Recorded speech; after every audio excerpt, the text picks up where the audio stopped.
Hola, hola a todos y bienvenidos a Historia Full. Bueno, en el video anterior hablamos acerca de la historia de la Cruzada Veneciana, así que en el video de hoy hablaremos acerca de la historia de la Cruzada Albigense, también conocida como la Cruzada contra los Cátaros. Así que sin nada más que agregar, comenzamos de una con el tema.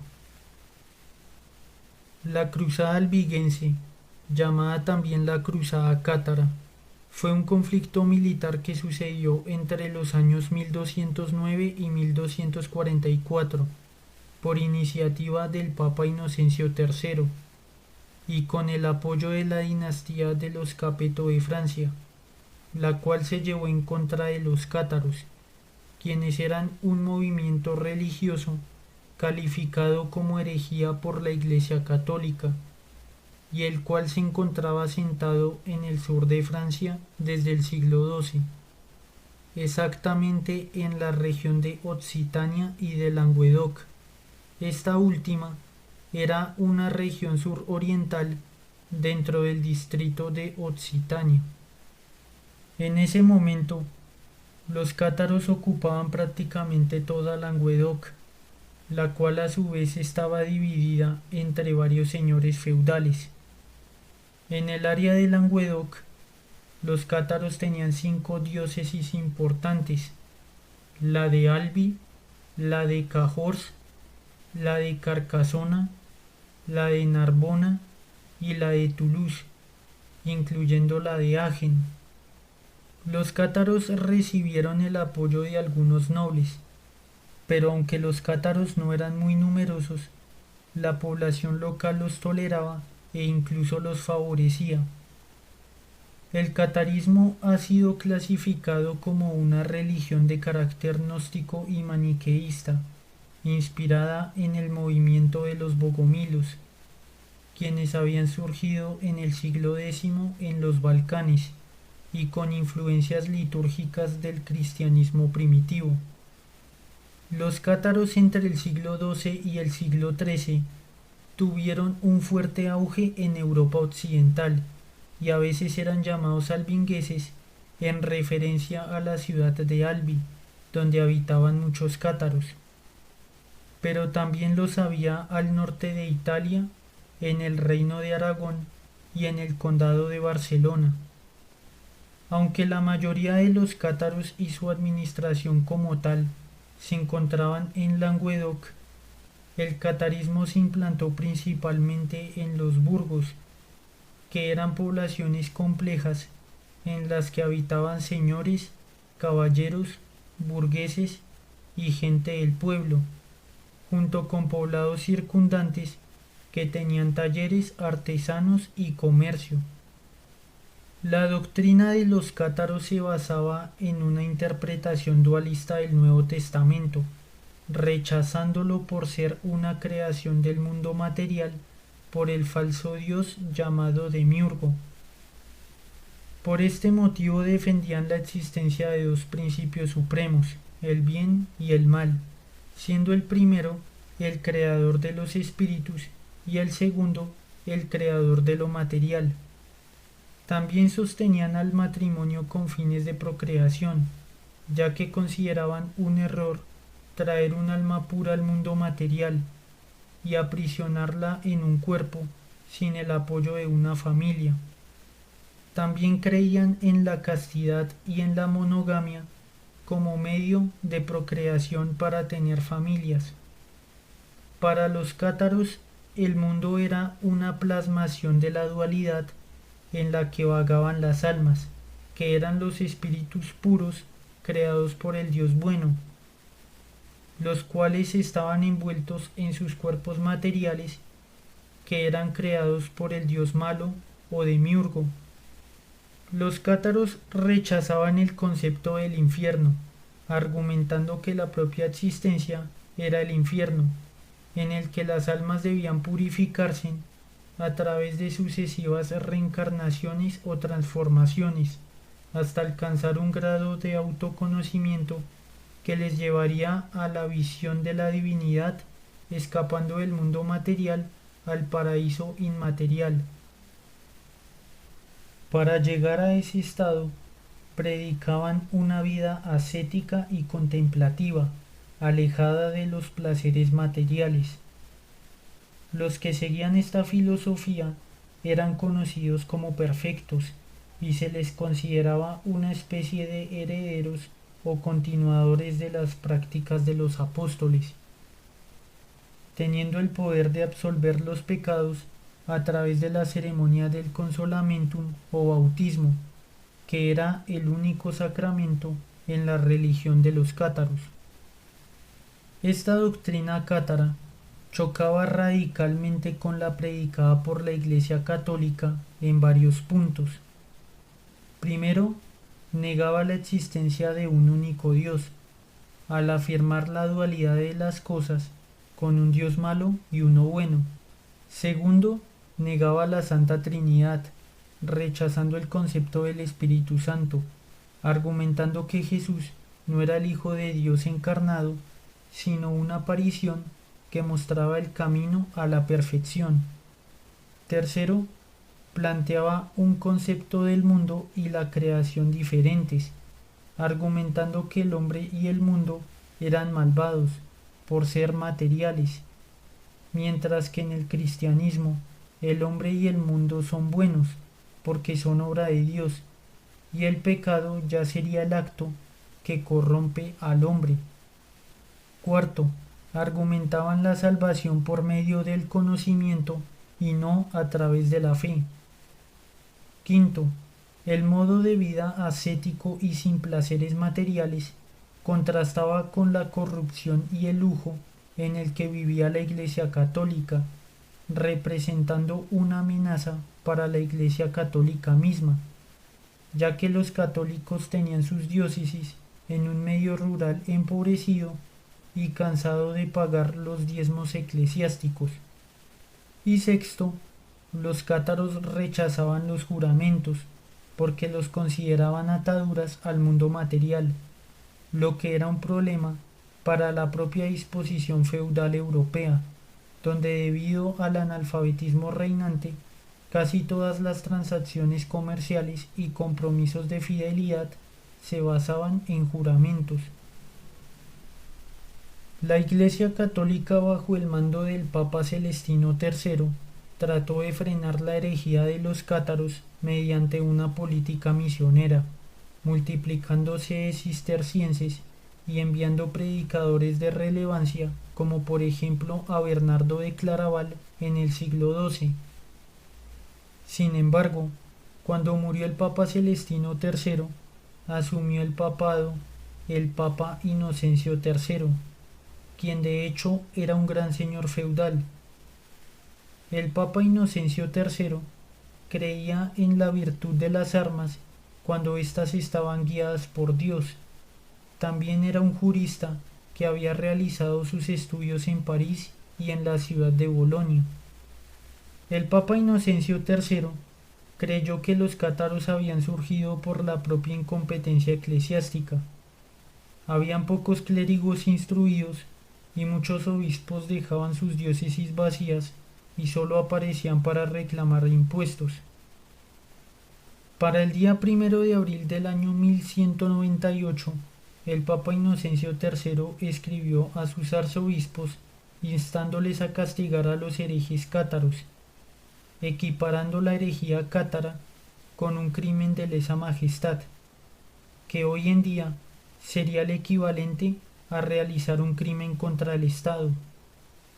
Esta disposición se extendió a la región de Occitania en el año 1200, instituyendo legados y otorgándoles poderes, como el derecho de excomulgar o de pronunciar interdictos, el cual es un procedimiento judicial sumario. Para el año 1203, el Papa Inocencio III designó como legados a los hermanos Raoul de Fontforoide y a Pierre de Castelnau, pero ellos no eran los más adecuados para convertir a los cátaros. Primero, ellos eran juristas de la Orden del Císter, quienes hablaban con mucha intransigencia, como si fueran jueces de la verdad, y no eran abiertos al diálogo. Y segundo, porque ellos viajaban por Occitania con carruajes finos y con un gran grupo de cortesanos, por lo que no fueron bien vistos ni por los cátaros ni por la gente local, quienes en su gran mayoría eran campesinos pobres. Para el mes de mayo del año 1206, los legados católicos decidieron regresar a sus abadías sin haber obtenido éxito entre los cátaros, pero en el camino se encontraron con dos castellanos que regresaban de Roma. Ellos eran Diego de Aceves, obispo de Osma, y Domingo de Guzmán, quien sería el posterior fundador de la orden dominica.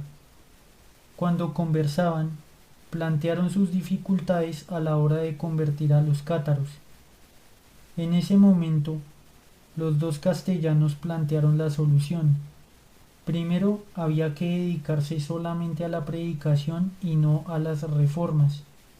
Segundo, había que viajar con humildad, a pie, sin dinero y en parejas de dos en dos, imitando a los cátaros, y que antiguamente habían utilizado los propios apóstoles. Con el pasar del tiempo, los métodos de Diego de Aceves y de Domingo de Guzmán funcionaron, ya que muchos hombres y mujeres cátaros se convertían. Domingo de Guzmán continuaba con paciencia su labor, la cual estaba dando resultados, pero la Iglesia Católica estaba cansada de la demora, ya que esperaban una conversión en masa y entusiasta. Fuera del hecho, muchos clérigos eran humillados en debates públicos, ya que en ocasiones los cátaros conocían más el Evangelio que los propios católicos. Por este motivo la campaña evangelizadora del año 1207 fue un fracaso. El Papa Inocencio III montó en cólera porque los cátaros estaban en pleno auge. La Iglesia Católica estaba siendo humillada y fuera del hecho, los nobles y los señores feudales no tenían mucho interés en el tema religioso y dejaban a los cátaros en paz. El Papa Inocencio III estaba esperando para tener un motivo y atacar por la fuerza a los cátaros. De esta manera la excusa fue una cruzada. Para el año 1207, mientras Domingo de Guzmán y otros católicos predicaban pacíficamente, el legado papal, quien era Pierre de Castelnau, tomó la iniciativa de plantear un acuerdo de paz a todos los condes y señores de la zona de Languedoc. Los puntos de su acuerdo de paz eran los siguientes. Primero, no emplear judíos en sus administraciones ni aceptar sus préstamos. Segundo, devolver a las iglesias el dinero no pagado en concepto de tributo. Y tercero y más importante, perseguir a los cátaros con fiereza. Sin embargo, el conde Ramón VI de Tolosa, quien era vasallo del rey de Aragón, quien era Pedro II el Católico, le era imposible aceptar estas condiciones sin quebrantar los fundamentos de su poder, de manera que se negó. Por este motivo, Pierre de Castelnau lo excomulgó en una reunión que sucedió en la zona de Saint-Gilles. No obstante, el 14 de enero del año 1208, Pierre de Castelnau fue asesinado mientras cruzaba el río Ródano. No se sabe quién lo asesinó, pero se sabe que el conde Ramón VI de Tolosa y sus señores feudales tuvieron algo que ver en ese asunto. Pero el Papa Inocencio III vio en esto la oportunidad para acusar al conde Ramón VI de Tolosa sin pruebas y pedir una cruzada. Pero el Papa Inocencio III no tenía tan fácil llamar una cruzada, porque el rey Felipe II Augusto, quien era monarca de Francia, estaba en guerra con Inglaterra y el reino francés no estaba en condiciones de armar a dos ejércitos al mismo tiempo. Así que el Papa Inocencio III dirigió cartas a los arzobispos, a los condes, a los barones y a los señores de Francia, alentándolos a la cruzada. La carta lo que daba a entender era que había que acabar con los herejes cátaros como fuera, que los mismos herejes cátaros eran más peligrosos que los musulmanes y había que combatirlos con mano dura. Pero también prometía privilegios a los cruzados. Quienes lucharan contra los cátaros tendrían la absolución de los pecados y la promesa de ir al paraíso en caso de los caídos en combate. También que las tierras conquistadas a los herejes cátaros serían propiedad en pleno derecho de los cruzados. La carta tuvo su efecto inmediato y el barón de Amuri, quien era Simón de Montfort, asumió como líder de la cruzada. La concentración de tropas tuvo lugar en la ciudad de Lyon, donde se reunieron 20.000 caballeros y 200.000 tropas, quienes marcharon al mediodía francés bajando por el valle del río Ródano. Raymond Roger Trencavel, quien era vizconde de Carcasona y conde de Bessières, vio al ejército cruzado avanzando e inmediatamente se dirigió a la ciudad de Bessières para organizar la defensa, y luego marchó a la ciudad de Carcasona para hacer lo mismo. Para el día 21 de julio del año 1209, los cruzados llegaron a la ciudad de Bessières, donde masacraron a la población, sin importar si eran católicos o cátaros. Los cruzados gritaban: «Matadlos a todos, Dios reconocerá a los suyos». En la ciudad de Bessières, los cruzados saquearon y mataron a 7.000 u 8.000 personas, pero esta acción causó el pánico entre los cátaros y los mismos franceses católicos, porque esto fue un acto cruel por parte de los cruzados. Luego de lo que pasó en la ciudad de Bessières, los cruzados avanzaron a la ciudad de Carcasona, pero la ciudad se rindió ante el pánico de que allí sucediera lo mismo que pasó en Bessières. Luego los cruzados avanzaron por las zonas de Razés, Montreal, Preizan, Fanjeaux, Montlaur, Bram y otras áreas, las cuales cayeron rápidamente bajo su control. Los cruzados atacaron la ciudad de Nineveh en el año 1210 y 140 cátaros fueron quemados vivos en la hoguera. Los cruzados continuaron avanzando y durante 4 meses asediaron el castillo de Termés, luego asediaron el castillo de Puybert y por último el castillo de Las Tours. A esta altura, los cruzados controlaban el este de Languedoc y se prepararon para avanzar por la Baur, atacando la ciudad de Garona. Masacraron a la gente, ahorcaron 80 caballeros de la ciudad y quemaron vivos en las hogueras a 400 cátaros. Los cruzados avanzaron a la ciudad de Toulouse, pero no lograron tomarla, porque para entonces el conde Raimundo VI de Tolosa había pedido ayuda al rey de Aragón y se dispuso a prestar batalla a los cruzados.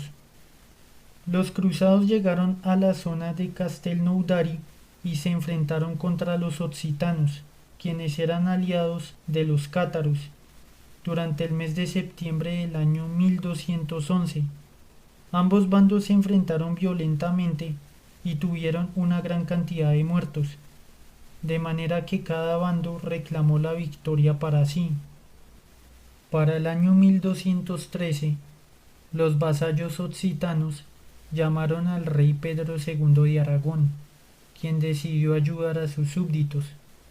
De esta manera, las fuerzas occitano-aragonesas atacaron al castillo de Muret, donde se refugiaban unos 30 caballeros cruzados.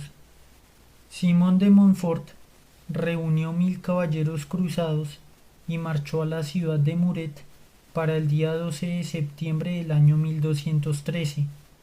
Las calles de la ciudad de Muret eran estrechas y llenas de barricadas, que servían de refugio para los cruzados, quienes eran menores en número frente al ejército occitano aragonés.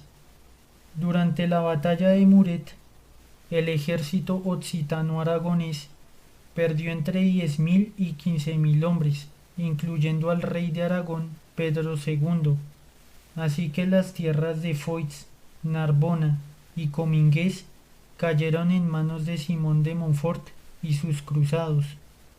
Para el año 1215, el cuarto concilio de Letrán desposee sus tierras al conde Raimundo VI de Tolosa y a Raimundo II Trencabel, entregándole esas tierras a Simón de Montfort y nombrando a Arnauld Amaury como arzobispo de Narbona. Pero el Papa Inocencio III murió en el año 1216 y su muerte desencadenó una sublevación general. El conde Raimundo VI de Tolosa, que había estado rearmándose en el condado de Barcelona junto con su hijo Raimundo VII de Tolosa, desembarcaron en la ciudad de Marsella y retomaron la lucha contra los cruzados. Para el mes de agosto del año 1216, los occitanos derrotaron a los cruzados de Simón de Montfort, pero al poco tiempo, Simón de Montfort contraatacó en la ciudad de Toulouse, pero una catapulta operada por mujeres occitanas disparó contra los cruzados y una pesada roca mató instantáneamente a Simón de Montfort, quien fue sucedido por su hijo Amaury VI de Montfort, pero él no tenía el genio militar de su padre y fue derrotado sucesivamente por los occitanos. Para el año 1221, los cruzados se retiraron a la ciudad de Carcasona, pero el conde Raimundo VII de Tolosa se lanzó en su persecución, retomando las zonas de Montreal, Fonjaux, Limoux y Preussé, y luego retomaron la ciudad de Carcasona. Así que los cruzados se retiraron a sus posiciones iniciales al principio de la cruzada. El nuevo papa, Honorio III, excomulgó al joven conde tolosano Raimundo VII, mientras que Blanca de Castilla comenzó a presionar a su esposo, quien era el rey Luis VIII de Francia, para acabar con los occitanos y con los cátaros. Como consecuencia, el rey Luis VIII de Francia desciende con el ejército francés y somete la zona de Aviñón, y luego continúa por la región de Occitania, donde la gente se rebeló ante los señores occitanos y recibieron al rey francés y a su ejército. Al poco tiempo, los occitanos se vieron forzados a firmar los humillantes términos del Tratado de Meaux. Para el año 1240, un ejército compuesto por los faidits, quienes eran caballeros occitanos favorables al catarismo y que habían perdido sus tierras, junto con la infantería aragonesa, atacaron la ciudad de Ninerve, la Montaña Negra y Corvieres, y luego avanzaron a la ciudad de Carcasona, pero no lograron tomarla, así que comenzaron un asedio que fracasó, por lo que tuvieron que retirarse al reino de Aragón. Para el año 1242, el conde Raimundo VII de Tolosa reunió un ejército junto con los caballeros occitanos y atacó las zonas de Racés, Ninervois, Albi y Narbona. Luego asedió las ciudades de Carcasona y Béziers. El conde Raimundo VII de Tolosa buscó la ayuda del rey de Aragón, de los duques de Bretaña y de los condes de Provenza, pero estos no lo ayudaron. Ante esto, el rey Luis IX de Francia reunió al ejército y avanzó a la zona de Languedoc, derrotando al conde Raimundo VII de Tolosa, quien tuvo que capitular y hacer acto de sumisión ante el rey francés. De esta manera los señores feudales de Occitania fueron derrotados, pero el catarismo continuó en la zona. Ante esto, la Iglesia decidió crear la Santa Inquisición, que en un principio se dedicó a reprimir a los cátaros y a los valdenses, pero la recién creada Inquisición comenzó a ser mal vista y generó muchas revueltas que fueron reprimidas. Mientras tanto, los cátaros que quedaban se encerraron en castillos que fueron tomados entre los años 1244 y 1255, siendo finalmente masacrados, y de esta manera el catarismo llegó a su final. Por su parte, la Inquisición continuó juzgando, pero ahora solo los casos individuales. Así finalizó la Cruzada Cátara, la cual tuvo consecuencias.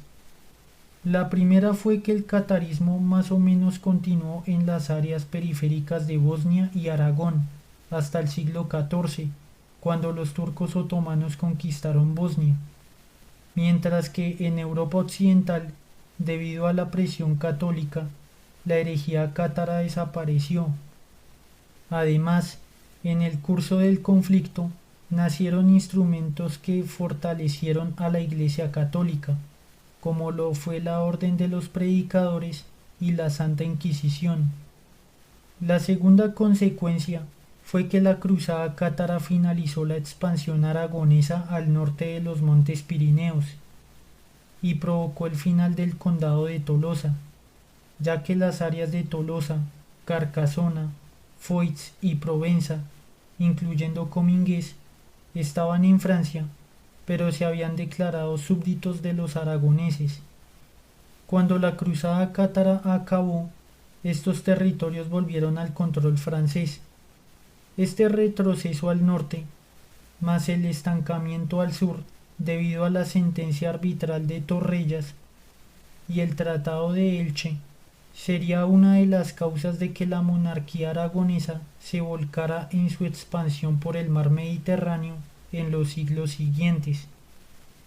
Respecto al reino francés, la disolución del condado de Tolosa y la integración de esas tierras a la corona francesa fue trascendental, ya que si Tolosa hubiese continuado libre, sería similar al ducado de Bretaña, pero como no fue así, la inclusión del condado de Tolosa le dio acceso al reino francés al mar Mediterráneo, y esto sería muy importante, porque esa área le permitió a Francia mantenerse en la futura guerra de los 100 años con Inglaterra.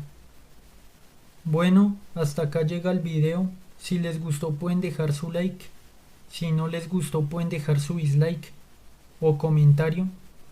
En el siguiente video hablaremos acerca de la historia de la cruzada contra el reino de Aragón. Así que sin nada más que agregar, muchísimas gracias por su atención.